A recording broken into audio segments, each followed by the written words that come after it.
السلام علیکم ورحمۃ اللہ وبرکاتہ۔ بسم اللہ والحمدللہ والصلاۃ والسلام علی رسول اللہ۔ محترم ناظرین، انبیاء کرام کے قصوں پر مشتمل اس سیریز کے 13ویں ایپیسوڈ میں آپ کو خوش آمدید کہتا ہوں۔ جب امت مسلمہ فکری انتشار، معاشی غلامی، سیاسی انحطاط اور اخلاقی زوال اور بحران کا شکار ہو جائے، جب سچ بولنا جرم ہو جائے اور جب باطل کو طاقت، میڈیا اور نظام سپورٹ کرنے لگے، تو اس وقت یہ خیال ضرور آتا ہے کہ کیا کوئی رستہ ہے نجات کا، کیا کوئی وے آؤٹ ہے۔ اور یہ پہلی مرتبہ نہیں ہو رہا۔ تاریخ ہمیں یاد دلاتی ہے کہ قوم تھی بنی اسرائیل کہ جس پر اس وقت کے ظالم حکمران نے، فرعون نے مظالم ڈھائے، ان کو مشقت میں مبتلا کیا، ان کو کنٹرول کرتے تھے۔ قرآن مجید کے اندر اللہ عز و جل فرماتے ہیں کہ وہ ان کو گروہ در گروہ تقسیم کرتے تھے اور مسلسل ان کو کمزور کیا کرتے تھے۔ تو اسی صورت میں اللہ عز و جل نے پھر اپنا ایک پیغمبر، اپنے ایک رسول موسیٰ علیہ السلام کو مبعوث کیا، جنہوں نے فرعون کو دعوت دی، جنہوں نے بنی اسرائیل کو نجات دلائی اللہ کے حکم سے۔ بنی اسرائیل کو لے کر وہ سمندر کے اس پار جاتے ہیں، ہجرت کرتے ہیں، اور فرعون وہ تباہ و برباد ہو جاتا ہے اور باطل کا یہ نظام ختم ہو جاتا ہے۔ تو اس واقعے میں، اس قصے میں حضرت موسیٰ علیہ السلام کے ہمارے لیے ایک امکان، ایک بہتری کا موقع نظر آتا ہے، ایک نوید ہے، خوشخبری ہے کہ ظلم کا نظام، ظلم کی رات جتنی طویل کیوں نہ ہوں، اللہ عز و جل عدل کا سورج ضرور طلوع کرتا ہے۔ تو آئیے سب سے پہلے حضرت موسیٰ علیہ السلام کی کہانی کو جانتے ہیں۔ بنی اسرائیل ایک ایسی قوم تھی کہ جو یوسف علیہ السلام کے دور میں مصر منتقل ہوئی۔ جب یوسف علیہ السلام نے اپنے بھائیوں کو، اپنے والدین کو مصر میں بھلایا، تو اس وقت فلسطین کے لوگ، کنعان کے لوگ وہاں آباد ہوئے، اور پھر جب سالوں گزرے اور پھر حالات نے پلٹا کھایا کہ وہ لوگ کہ جو تخت کے مالک تھے، وہ یوسف کے جو وقت کے بادشاہ تھے، وہ یوسف کے جن کے پاس طاقت تھی، وہ یوسف کی جن کی وجہ سے وہ مصر کی پوری سلطنت وہ مسلمان ہو گئی تھی، دوبارہ وہ نظام ابتری کی طرف جانے لگا۔ بنی اسرائیل چونکہ باہر سے آئی قوم تھی، ان کے ساتھ ایک انتہائی غیر جانبدارانہ رویہ اختیار کیا جانے لگا، اور بالآخر یہ ہوا کہ فرعون دوبارہ وہ براجمان ہوا تخت کے اوپر، اور یوں بنی اسرائیل کو غلام بنایا گیا، ان کو کمزور کیا گیا، ان کو گروہوں میں بانٹا گیا، اور ان پر ظلم شروع ہوا۔ اللہ عز و جل فرعون کے اس روش کے بارے میں قرآن مجید میں فرماتے ہیں کہ وَإِنَّ فِرْعَوْنَ عَلَا فِي الْأَرْضِ، فرعون نے زمین پر، مصر کی زمین پر سرکشی مچائی، ظلم کیا، اور اس طرح ظلم کیا کہ اس نے وَجَعَلَ أَهْلَهَا شِيَعًا، جیسے ہمارے ہاں ایک تصور ہے نا ڈیوائڈ اینڈ رول کا، یہ فرعون کا کنسیپٹ تھا، یہ فرعون کی تھیوری تھی ڈیوائڈ اینڈ رول کی۔ لوگوں کو اپنی جو ان کا شعب تھا، ان کی جو پاپولیشن تھی، جو وہاں کے لوگ تھے رہنے والے، ان کو گروہوں میں تقسیم کیا، اور گروہوں میں تقسیم کرنے کے بعد جو سب سے زیادہ خمیازہ فرعون کے عتاب کا، اس کے ظلم کا بھگتنا پڑا، وہ بنی اسرائیل کو بھگتنا پڑا کہ وہ ان کے بچوں کو یذبح ابناءہم ویستحیی نساءہم، کہ وہ ان کے لڑکوں کو وہ قتل کیا کرتا تھا اور ان کی لڑکیوں کو زندہ چھوڑ دیا کرتا تھا۔ اور اس کے پیچھے بھی ایک روایت ہے کہ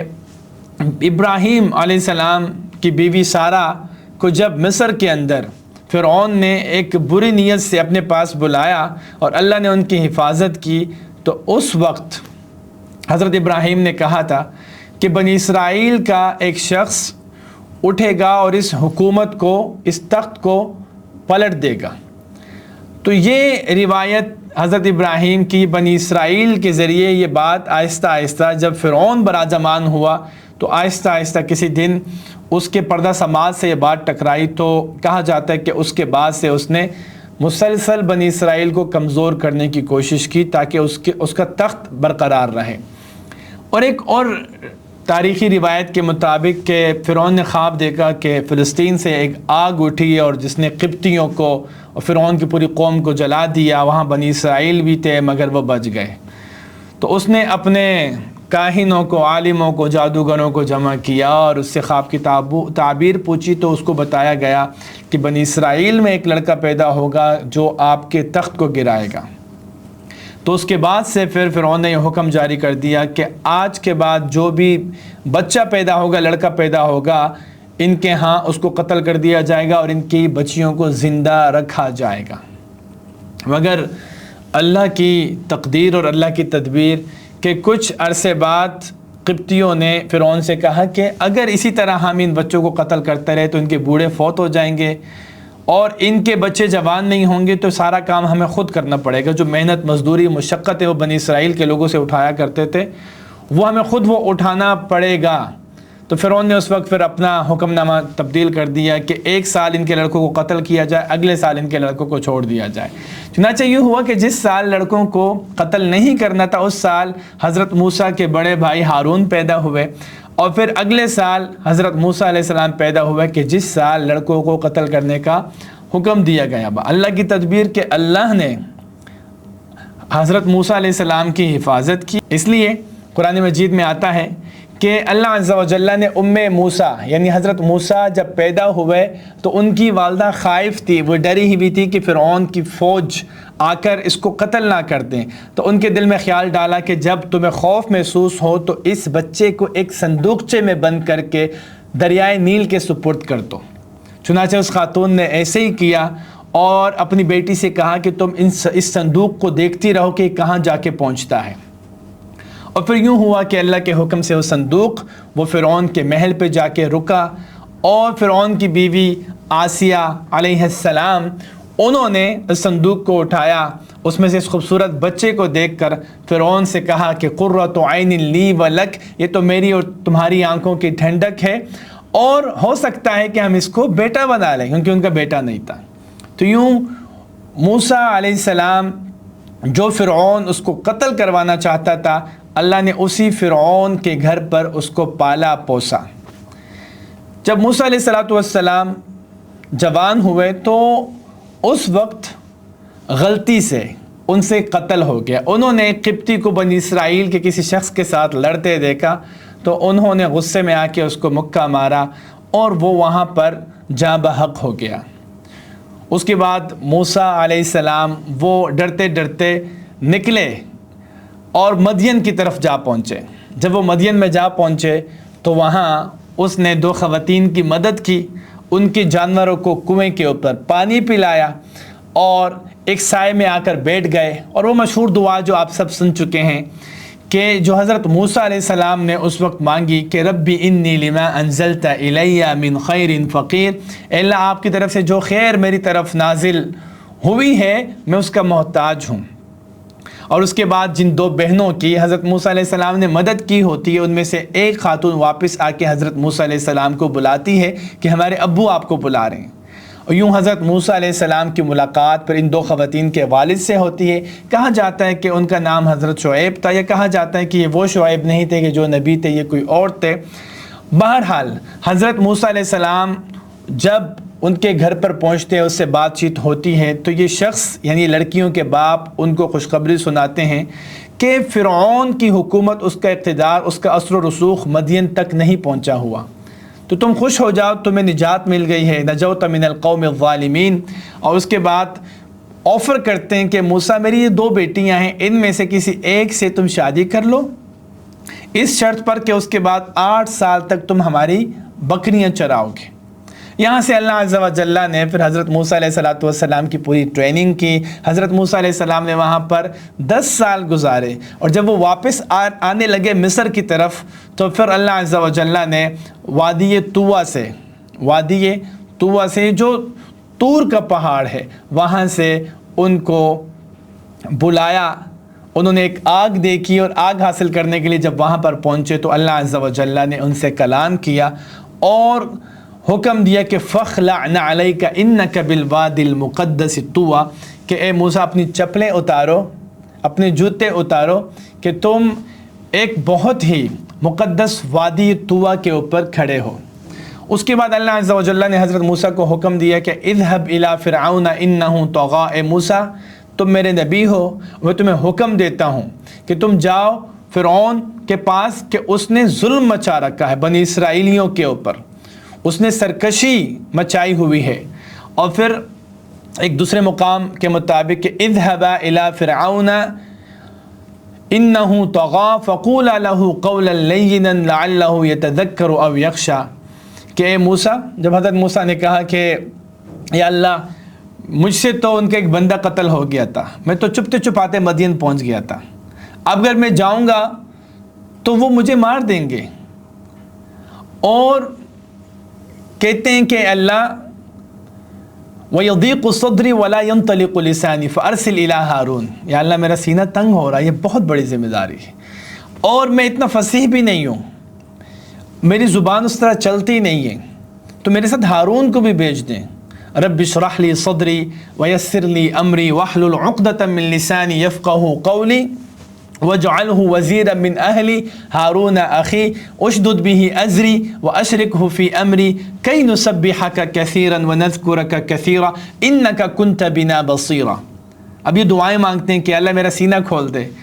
میرے بھائی کو میرا ہمنشین بنا دے، وہ میرا دست و بازو بن جائے، آپ ان کو میرے ساتھ بھیجیں، مجھ سے زیادہ فصیح ہے، مجھ سے زیادہ اچھی بات کرنا جانتے ہیں۔ تو اللہ عز و جل نے حضرت ہارون کو بھی پھر نبوت عطا کی اور حضرت موسیٰ کے ساتھ روانہ کیا اور حکم دیا کہ تم دونوں جا کے فرعون کو دعوت دو اور نرمی سے پیش آؤ،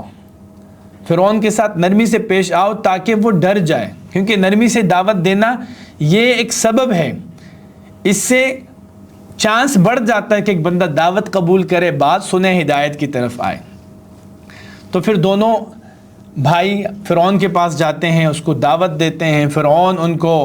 کہتا ہے کہ اپنی کوئی نشانی دکھاؤ نبوت کی۔ حضرت موسیٰ علیہ السلام کو اللہ نے نشانیاں دی ہوتی ہیں، ایک تو وہ اپنی لاٹھی جب زمین پر رکھتے ہیں تو وہ اژدہا بن جاتا ہے، دوسرا وہ اپنی گریبان میں جب ہاتھ ڈالتے ہیں باہر نکالتے ہیں تو بہت ہی چمکنے والا ایک منظر ہوتا ہے، ان کا ہاتھ چمکنا شروع ہو جاتا ہے۔ جب یہ منظر دیکھا فرعون نے تو فرعون نے پینترا بدلا اور فرعون نے کہا کہ یہ موسیٰ جادوگر ہیں، اس کا مقابلہ کرواتے ہیں۔ جادوگروں کو جمع کیا گیا، اللہ عز و جل نے حضرت موسیٰ علیہ السلام کو غلبہ دیا، جادوگروں کو شکست دی، اور اس کے بعد فرعون پھر بھی نہیں مانا تو اللہ عز و جل نے پھر حکم دیا حضرت موسیٰ علیہ السلام کو کہ تم بنی اسرائیل کو لے کر راتوں رات نکل جاؤ۔ پھر یوں ہوتا ہے محترم ناظرین کہ حضرت موسیٰ علیہ السلام اللہ کے اس حکم کی تعمیل کرتے ہوئے راتوں رات نکلتے ہیں، وہ سمندر کے کنارے پہنچتے ہیں، فرعون کو پتہ چل جاتا ہے، وہ اپنے لاؤ لشکر کے ساتھ وہاں پر پہنچتا ہے۔ تو بنی اسرائیل دیکھتی ہے کہ آگے سمندر ہے، پیچھے فرعون اور اس کا لاؤ لشکر، اور فرعون کے غصے سے وہ خوب واقف ہوتے ہیں۔ وفرعون ذی الاوتاد، غصے میں وہ اپنے دشمن کے جسم میں کیل پیوست کرواتا تھا، اتنا ظالم شخص تھا، منتقم المزاج تھا۔ تو ڈر گئے کہ موسیٰ ہم تو گئے، آگے سمندر ہے، پیچھے فرعون کا لاؤ لشکر، اب تو یہ ہمیں مار دے گا۔ تو حضرت موسیٰ نے اس وقت کہا تھا کلا ان معی ربی سیہدین، نہیں ایسا نہیں ہوگا، میں اللہ کے حکم پر آیا ہوں، وہ اللہ مجھے ابھی میری رہنمائی کرے گا۔ پھر اللہ نے حضرت موسیٰ کو حکم دیا کہ اپنی لاٹھی کو مارو زمین پر، تو اللہ عز و جل نے 12 رستے نکال دیے۔ بنی اسرائیل جو کہ 12 قبیلوں پر مشتمل یہ قوم تھی،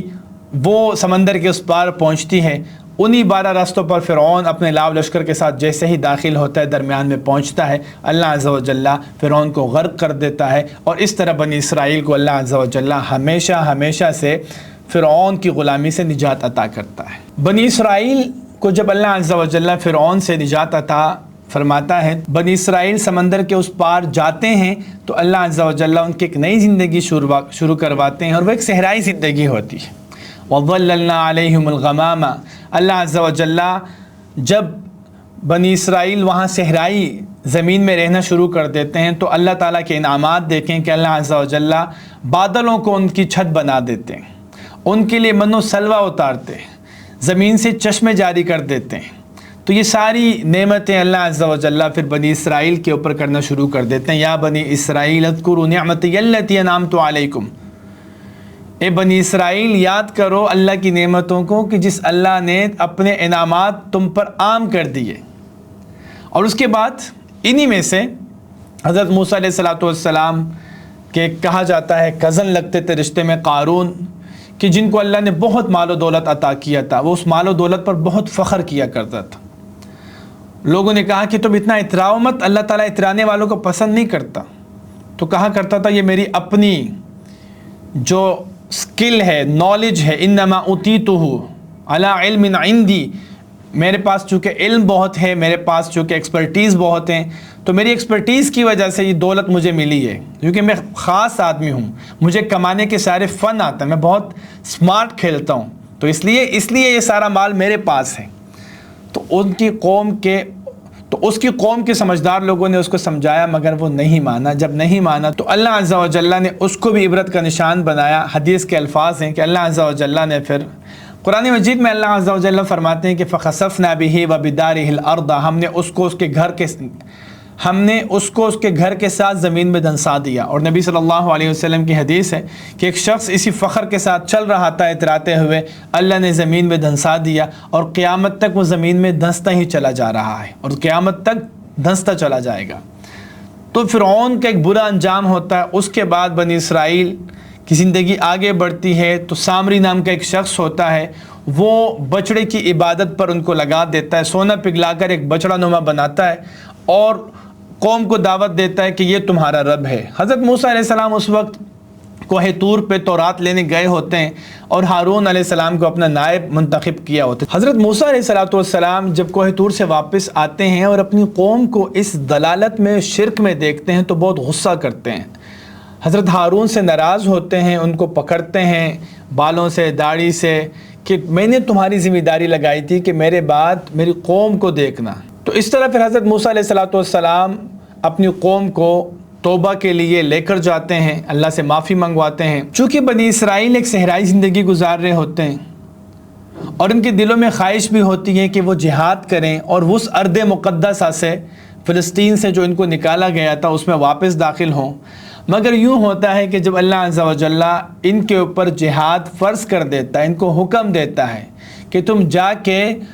ارض مقدسہ کے اندر جو جنگجو قسم کے لوگ موجود ہیں ان کے خلاف جہاد کرو، لڑو، ان کو باہر نکالو اور ارض مقدس میں رہنا شروع کر دو. تو اس وقت اس قوم کا جو انداز تھا وہ یہ تھا کہ اے موسیٰ اذهب انت وربك فقاتلا انا هاهنا قاعدون، اے موسیٰ آپ جائیے اپنے رب کے ساتھ، ہم تو نہیں جا سکتے،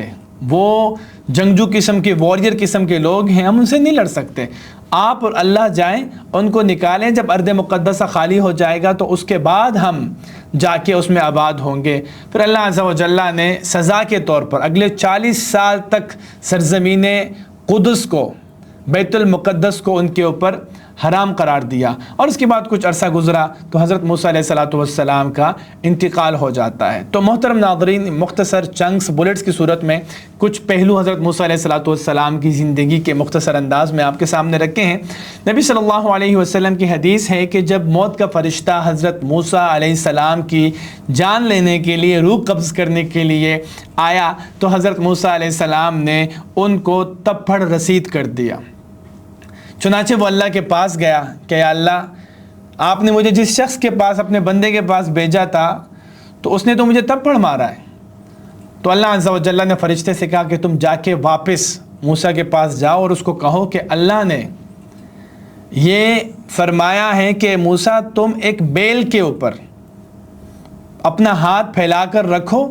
تو اس تمہارے ہاتھ کے نیچے جتنے بھی بال آئیں گے تمہاری زندگی کے اتنے سال بڑھا دیے جائیں گے. چنانچہ موت کے فرشتے نے ایسے ہی کیا، جس پر حضرت موسیٰ علیہ السلام نے سوال کیا کہ اس کے بعد، تو موت کے فرشتے نے کہا کہ اس کے بعد بھی موت ہے. تو حضرت موسیٰ نے کہا کہ الان، پھر ابھی میری روح قبض کر لو، اگر ہزاروں سال جینے کے بعد بھی مجھے موت آنی ہے اور موت یقینی ہے، مجھے مرنا ہی ہے، تو پھر میں اجازت دیتا ہوں، تم میری روح قبض کر لو. حضرت موسیٰ علیہ السلام کی زندگی سے ہمیں جو چند باتیں سیکھنے کو ملتی ہیں، پہلی بات تو یہ ہے کہ اللہ کے اوپر یقین رکھیں. اللہ کی تدبیر تمام تدبیروں سے بالا تر ہے۔ دوسری بات، صبر کریں، لمبا انتظار کریں، وقت آنے دیں، وقت سے پہلے کچھ نہیں ہو سکتا، ہر چیز کا ایک مقرر وقت ہے، وقت آنے دیں۔ تیسری چیز، ہر مصیبت کے پیچھے ایک بڑا فائدہ ہوتا ہے۔ حضرت موسیٰ علیہ السلام کا 10 سال تک مصر سے نکل کر مدین میں رہنا دراصل ان کی ٹریننگ تھی، تربیت کا حصہ تھا، اور وہاں پر جانا ان کے لیے بہت ہی مفید چیز ثابت ہوئی۔ چوتھی بات کہ اللہ عز و جل اپنے دشمنوں کو موقع دیتا ہے، جو ظالم ہیں ان کو اللہ تعالیٰ ایک وقت تک مہلت دیتا ہے، لیکن ان کی سزا کا وقت مقرر ہے اور اللہ عز و جل ان کو ضرور ہلاک کرتا ہے۔ پانچویں اور آخری بات کہ ہمارے ذمہ کوشش ہے، ہم کوشش کریں، نتائج اللہ پر چھوڑ دیں، اور اسی کو توکل کہتے ہیں۔